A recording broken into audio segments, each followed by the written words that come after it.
네, 안녕하세요. 매일 아침 빠르게 만나는 미국 주식과 테슬라 소식 아트라운 TV입니다. 테슬라가 오늘도 2%대 주가 상승을 보여주었어요. 이 상승이 좋은 이유 오늘 말씀을 드리도록 하겠습니다. 그리고 테슬라의 자율주행의 가치가 아직 주가에 반영이 안 되었다라고 하는 분이 계세요. 이 점도 같이 알려드리도록 하겠고요. 테슬라 중국 판매량도 잘 나왔어요.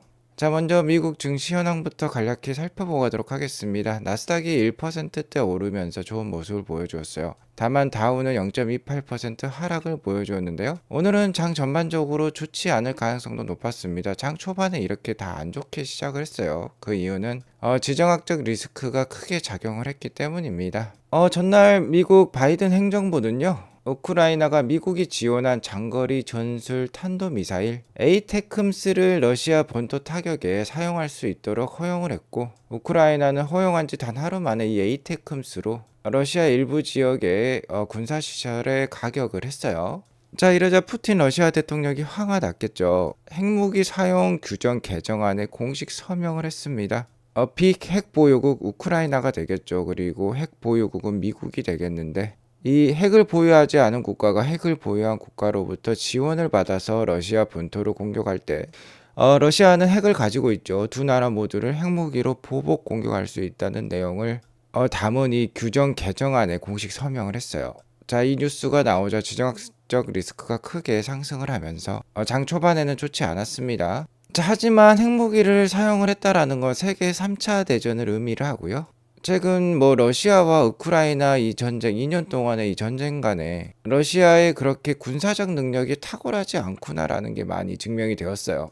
솔직히 핵무기는 무섭습니다만 미국과 러시아가 전쟁을 한다라고 하면 러시아는 멸망할 가능성이 높을 것입니다. 지정학적 리스크는 작용을 했지만 이러한 사실을 알고 있기 때문에, 자, 일단 오늘은 엔비디아의 실적 기대감에 나스닥이 그래도 전반적으로 선방했다라고 볼 수 있겠어요. 그리고 지정학적 리스크가 커지자 안전자산 선호 현상이 커졌습니다. 채권에 대한 수요가 증가를 하면서 채권 가격은 상승하고요. 채권 금리는 떨어지는 모습이 나왔어요. 10년물 국채 금리가 이렇게 떨어지자 최근에 거의 4.5% 가까이 올랐었죠. 지금 3.3%로 4.3%대까지 떨어졌습니다. 자, 그러면서 이 10년물 국채 금리가 떨어지면 나스닥에 좋은 영향을 주죠. 나스닥이 오늘 1%대 상승을 보여주었습니다. 자, 일단 내일 새벽에 엔비디아 실적 발표가 있어요. 한국 시간 한 새벽 6시, 5시 정도가 될 것 같은데요. 이것에 대한 기대감도 오늘 작용을 했습니다. 어쨌든 엔비디아도 마찬가지고요.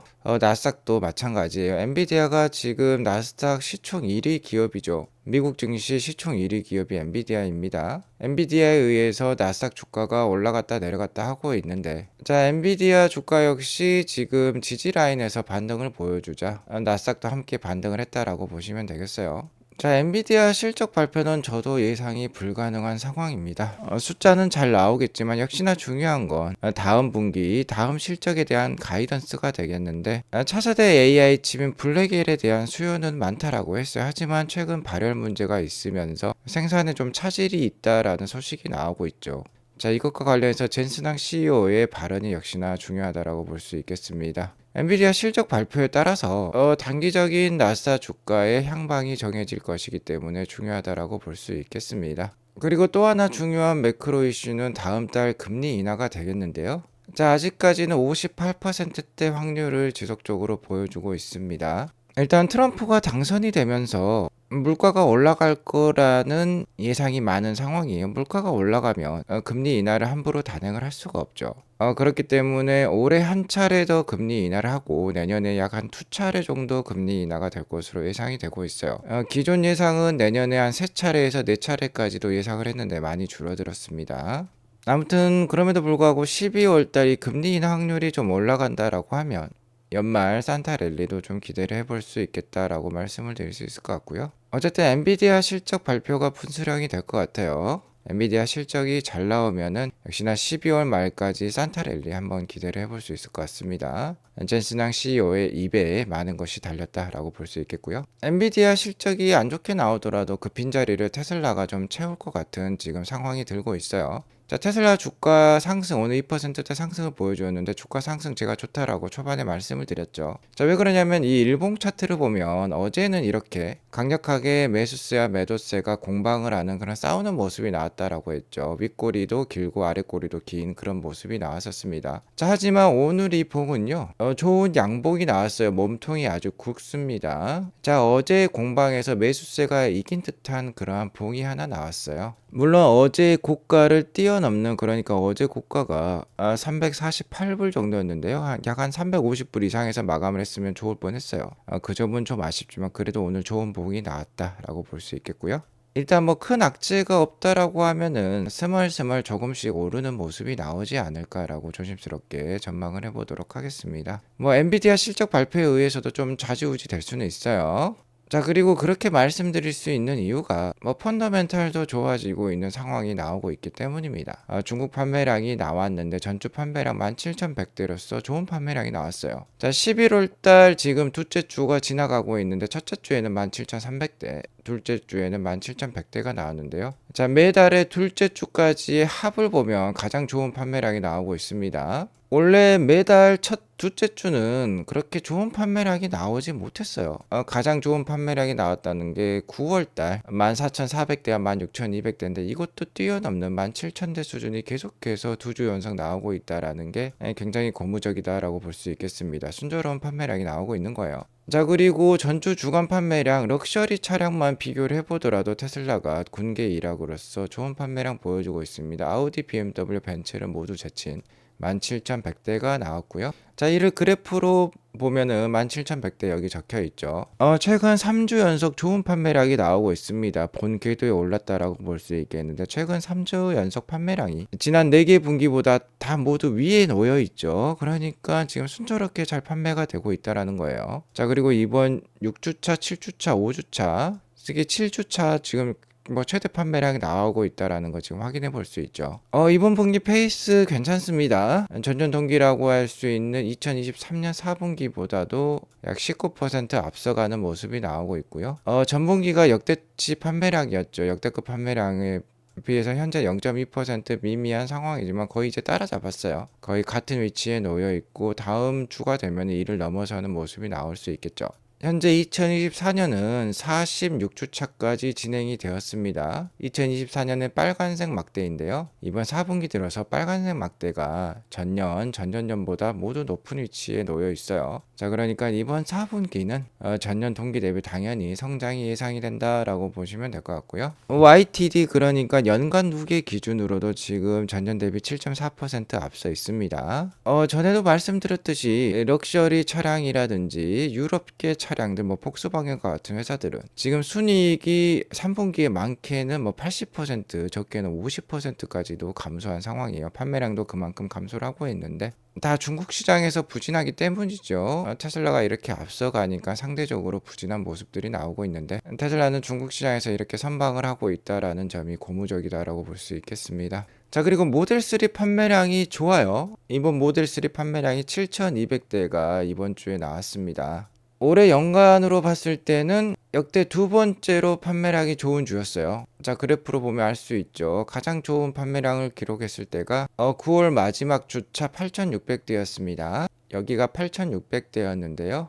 이번에 판매량 7,200대를 기록을 하면서 다른 경쟁 모델 대비 월등한 판매량이 나오고 있어요. 자, 모델 3 판매량은 역시나 생산과 공급에 달려 있습니다. 테슬라의 의지에 달려 있는 거예요. 테슬라가 이번 주에는 모델 3를 많이 판매하겠다라고 하면은 그렇게 판매할 수 있는 것입니다. 자, 10월 달에 보시면 판매량이 모델 3가 굉장히 미진했어요. 막 300대, 800대, 1300대밖에 팔지 못했습니다. 하지만 11월 달 들어서 굉장히 높은 판매량이 나오고 있는데요. 역시나 아무래도 기존 모델 Y 판매 비중을 감소시키면서 기존 모델 Y 판매량 감소분을 모델 3로 만회를 하고 있는 것 같아요. 기존 모델 Y 판매가 감소하는 이유는 역시나 신규 모델 Y를 현재 생산 중에 있기 때문이죠. 리프레시 모델을 준비 중에 있기 때문입니다. 자, 이 그래프를 보시면 잘 알 수 있죠. 녹색을 보면은 이게 바로 모델 3 판매량인데 중국 내수에서 최근 급격하게 늘어나고 있어요. 판매량이 전체 판매량이 같다라고 하면은 모델 Y 판매량은 줄어든다라고 볼 수 있겠는데 계속해서 재고를 소진을 하면서 다음 모델인 모델 Y 리프레시를 준비 중에 있는 것으로 판단이 듭니다. 자, 그러니까 테슬라의 펀더멘털에는 지금 문제가 없다라고 볼 수 있겠고요. 역시나 중요한 거는 내년에 화두는 오토노머스 AI 자율주행이라고 말씀을 드렸죠.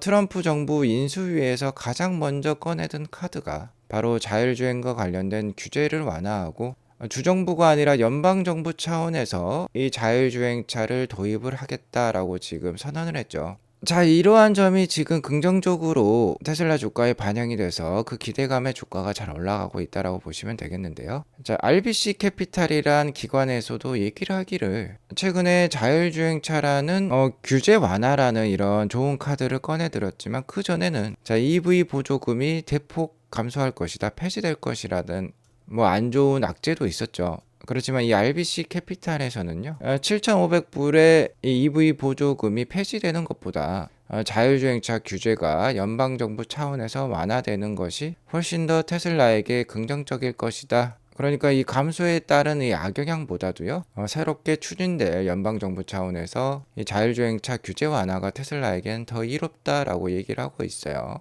자, 그러한 것이 주가에 지금 반영이 되고 있다라고 보시면 되겠고, 앞서 서두에 말씀드렸듯이 테슬라 자율주행의 가치가 그 리더십이 아직 주가에 반영이 되지 않았다라고 말씀하시는 분이 계신데 바로 모건 스탠리의 아담 조나스가 되겠습니다. 모건 스탠리, JP 모건은 그리고 골드만삭스와 함께 미국 최대 투자 은행 중에 하나예요. 이 굵직한 회사의 대표적인 애널리스트가 하는 말은 역시나 영향력이 강하다라고 볼 수 있겠는데 여기 좋은 말이 있어요. 이 7,500불에 달하는 EV 보조금이 이 악재가 이미 테슬라 주가에 반영이 되었다라고 얘기를 하고 있습니다. 자, 하지만 이 테슬라 AI와 자율주행 기술에 대한 리더십은 아직 주가에 반영이 안 되었다라고 얘기를 하고 있어요. 자, 상징적인 이미지로 이러한 사진을 제가 보여줄 수 있겠는데요. 대부분의 사람들은 잘 모릅니다. They don't know. Tesla have solved autonomy. 이미 자율주행과 관련돼서 테슬라는 이미 해결을 했다라는 건데 대부분의 사람은 이것도 모르고 이렇게 소위 놀고 있다라고 보시면 되겠죠. 대부분의 사람은 아직 테슬라의 이 자율주행 기술의 탁월함에 대해서 알지 못합니다. 그렇기 때문에 지금 현재 테슬라 투자자들이 좀 외롭더라도 미래를 향한 밝은 길을 가고 있다라고 보시면 되겠어요. 댄 아이브스 역시 얘기를 했죠. 테슬라의 자율주행 가치만 하더라도 최소 1조 달러에 달할 것이다. 그럼 현재 시가총액, 테슬라의 시가총액이 1조 달러니까 2배 정도 올라갈 수 있다라는 뜻이 되겠는데요. 아담 조나스의 말이 사실이라면 테슬라의 가치는 현재보다 거의 약 한 5배 정도는 올라갈 수 있다라고 봅니다. 1,500불까지도 올라갈 수 있을 것 같아요. 일단 로보택시가 100만 대만 보급이 되더라도 이 정도 주가 올라갈 수 있겠습니다. 테슬라가 2026년이 되면 로보택시 대량 양산 체제를 갖출 것인데 연간 100만 대만 생산하겠습니까? 연간 200만 대, 300만 대까지도 올라갈 거예요. 연간 100만 대만 보급을 하더라도 하루에 로보택시가 만들어내는 수익 38만 원만 잡더라도요. 로보택시는 24시간 운영이 되니까 충분히 가능한 수익이라고 볼 수 있겠습니다. 자, 그러면 이를 이익이랑 시총으로 환산해 보면 5조 달러라는 시총이 나와요. 자, 그렇기 때문에 아담 조나스가 이러한 얘기를 하고 있는 것 같습니다. 로보택시 2026년에 정말 많이 보급이 될 수 있으니까 100만 대까지 보급되는 것을 보고 그때 테슬라 주식의 매도에 대해서 생각을 해봐도 늦지 않을 것 같아요. 계속해서 잘 모아가시면 좋겠고요. 물론 테슬라 주가는 이렇게 들쭉날쭉 할 것입니다. 테슬라의 펀더멘털 EPS가 급격하게 상승했던 2020년과 2022년 사이에는 이렇게 오르더라도 매 분기 이렇게 EPS가 상승을 했어요. 그럼에도 불구하고 주가는 이렇게 들쭉날쭉하죠. 이 점은 잘 이해하실 필요가 있겠고요. 테슬라의 AI 기술은 자율주행만 있는 것이 아닙니다. 옵티머스도 있죠. 세계 5억 명의 팔로워를 가지고 있는 킴 카다시안이 자, 이렇게 테슬라 홍보 영상까지 올려주고 있어요. 5억 명에게 지금 홍보를 하고 있다라고 볼 수 있겠죠. 지금 옵티머스를 한 대 선물 받은 것 같습니다, 벌써. 자, 옵티머스뿐만 아닙니다. 로보택시도 뭐 선물을 받았는지 로보택시도 이렇게 홍보하고 광고해주는 영상을 올려주고 있어요. 사이버캡이죠. 사이버캡에 지금 홍보 영상을 직접 올려주고 계세요. 5억 명의 팔로워를 가지고 있습니다. 자, 여기에 지금 드라이버가 없으니까 한번 타보라고 명령을 했어요. 누구한테 했을까요? 자, 바로 옵티머스에게 명령한 것입니다. 지금 옵티머스가 테슬라에 앉아서 지금 화면을 쳐다보고 있는 모습이 나오고 있어요. 여기 킴 카다시안 적혀 있죠. 킴 카다시안이 직접 올린 것입니다. 자, 여기 휠이 멋지다라고 얘기를 하고 있죠. 자, 이 옵티머스까지 가치를 합하면 주가가 어디까지 올라갈지 모릅니다. 그러니까 주가가 들쭉날쭉 힘들더라도 잘 모아가라고 말씀을 드리는 거고요. 자, 어제 신임 교통부 장관으로 전 우버 임원이었던 에밀 마이클이 가장 유력하다라고 말씀을 드렸는데 다른 분이 임명이 되었어요. 션 더피라는 전 의원이 교통부 장관으로 지명이 되었습니다. 폭스 비즈니스 뉴스 진행자였다라고 하세요. 뭐 인물이 좀 훌륭하십니다. 말도 잘하시겠죠. 근데 이분이 2018년에 이 자율주행과 관련해서 연설했던 내용이 있어요. 자, 이 연설 내용에서 이러한 말이 있습니다. 전 아이가 8명인데 아이를 8명이나 가지고 계신다라고 해요. 그중 2명에게 운전을 가르치는 고통을 겪어봤습니다라고 표현하고 있습니다. 이 과정에서 청력을 잃을 것 같은 기분이 들었습니다라고까지 고통을 얘기해주고 있어요. 자, 그러면 자율주행이 되면 가족과 아이들을 정말 안전하게 만들어 줄 것이다라고까지 얘기를 하고 있습니다. 자, 그러니까 뭐 에밀 마이클이라는 사람이 안 되었다라고 해서 나쁘게 생각할 거 없을 것 같아요. 션 더피 의원 역시 교통의 새로운 황금기를 여는데 도움을 주고 싶다라고 밝혔습니다. 아무래도 테슬라의 자율주행의 보급에 있어서 크게 힘을 실어주실 분이라고 지금 생각이 들고요. 자, 스타쉽 발사가 이제 눈앞으로 다가왔습니다. 제가 방송을 올리자마자 바로 이제 발사가 시작이 될 것 같은데요. 이번 스타쉽 발사 관련해서 짧게 말씀을 드리자고 하면은 일단 이렇게 발사가 시작이 되면 헤비 부스터와 스타쉽이 붙어 있죠. 이렇게 중간까지 올라가서 이제 분리가 될 것입니다. 분리가 되면은 헤비 부스터는 이렇게 모양을 틀어 가지고 다시 메카질라로 돌아와서 이 젓가락처럼 부스터를 잡게 되고요. 나머지 스타쉽은 이제 인도양 쪽으로 뭐 떨어진다라고 해요. 발사 시간을 좀 오후로 조정해서 대낮에 좀 스타쉽 착지를 볼 수 있게 만든다고 하는데요. 일론 머스크가 얘기하기에 이번에는 또 한 번의 진전을 보여줘야겠죠. 우주 공간에서 이 스타쉽의 랩터 엔진을 껐다가 다시 키는 것을 연습을 한다라고 하고요. 헤비 부스터의 이 캐치 메카질라가 젓가락 잡듯이 잡게 되는데 좀 더 빠르고 강력하게 한번 시도를 해보겠다라고 하고 있습니다. 그리고 이 스타쉽 제품에는 여러 작은 디자인의 체인지가 있었다라고 하는데 이것도 테스트를 한다라고 해요.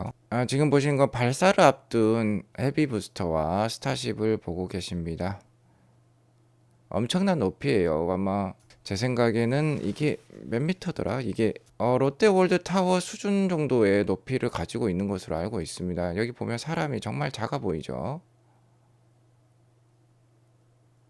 자, 아무튼 테슬라는 당분간 미국 주식시장 주도주 역할을 지속할 것으로 판단이 되는데요. 뭐 짧게는 엔비디아 실적 발표에 의해서 주가가 어느 정도 흔들릴 수 있지만 테슬라 자체적인 펀더멘탈 4분기 인도량, 4분기 실적과 함께 내년 1분기에 중국과 유럽의 FSD 출시 소식까지 이어진다라고 하면 주가의 하방은 좀 튼튼하고요. 상방은 어느 정도 열려있는 그러한 주가 반등이 기대가 됩니다. 오늘 이것으로 방송을 마치겠고요. 오늘 방송이 도움이 되었으면 구독과 좋아요, 알람 설정 꼭 눌러주세요. 행복한 하루 보내시기 바라겠습니다. 감사합니다.